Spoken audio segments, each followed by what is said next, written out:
So I recently had all my wisdom teeth pulled out last week, and as a 26-year-old, it's not a walk in the park. It's not the worst thing, but it's also not a day at Disneyland if you like Disneyland.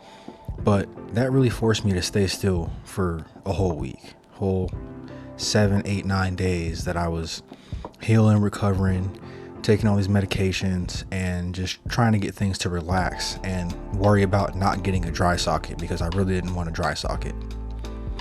I'm about 8 days from that surgery now. I think I'm healing pretty good. I can talk decently well, but that forces you to really slow down and to really take a step back from life. And when you do that, sometimes, if you're like me, you kind of get uncomfortable in that boring phase and taking a step back from life in something like you are recovering or maybe a vacation or something like that. And that's because mostly you're not comfortable being still all the time. Like me, I of course struggle with it all the time. I sometimes, when I'm used to doing the routines, the day to day, going to work, going to the gym, doing this, doing that, whatever, learning all those different things, when you get forced to take a step back and actually chill for a little bit, like actually chill, you kind of get uncomfortable and you're not used to that stillness. But when you are forced to actually sit still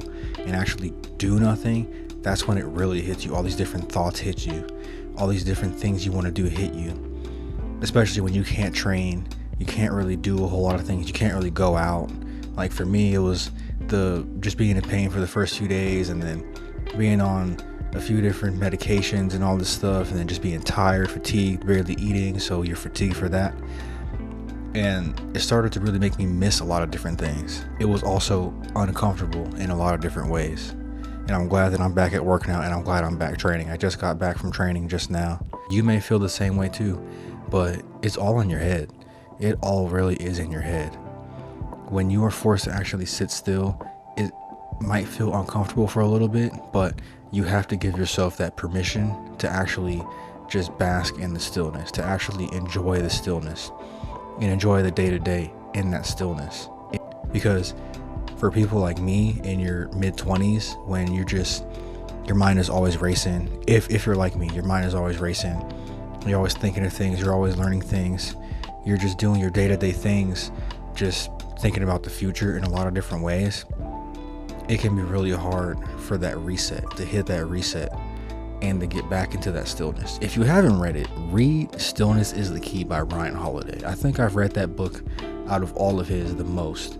I think I've read that book at least 5 times now at this point, because that book is really important to find stillness in your chaotic everyday life and to find true stillness when you are forced to be still.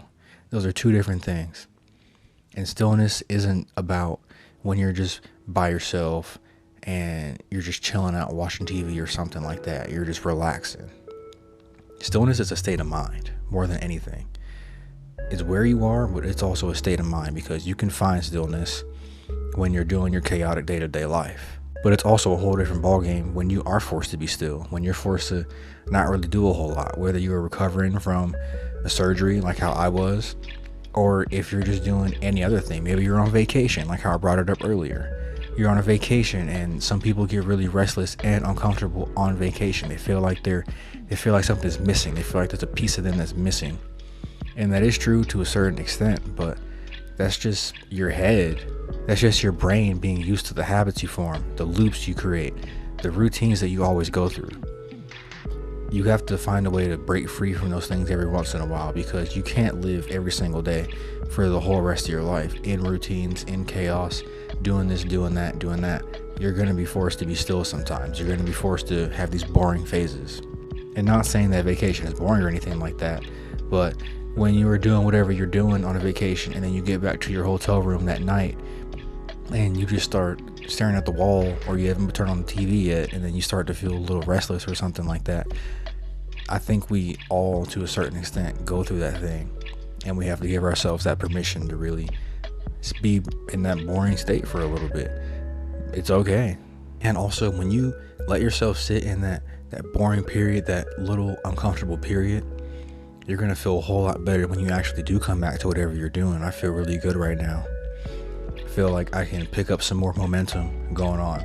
I'm going to try to get some more uploads up. I'm going to try to train a little bit harder.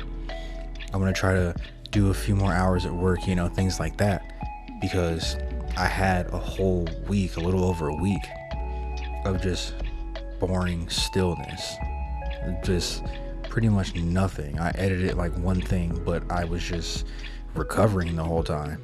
And this is the end of February, so a lot of people's boring, uncomfortable period is happening in their day-to-day lives right now, because New Year's kind of hype faded off and it's the end of February, so a lot of people already fell off of what they were trying to do at the beginning of the year, or if they haven't yet, it's slowly dwindling. And if you are in that boring period right now where you're kind of falling off or slacking just a little bit, you could take a few days off or take a few days to really sit in the boredom, sit in the stillness. But it's a slippery slope when you take more than a few days off or a week off of something, especially when it's something like fitness where you have to really be consistent with it.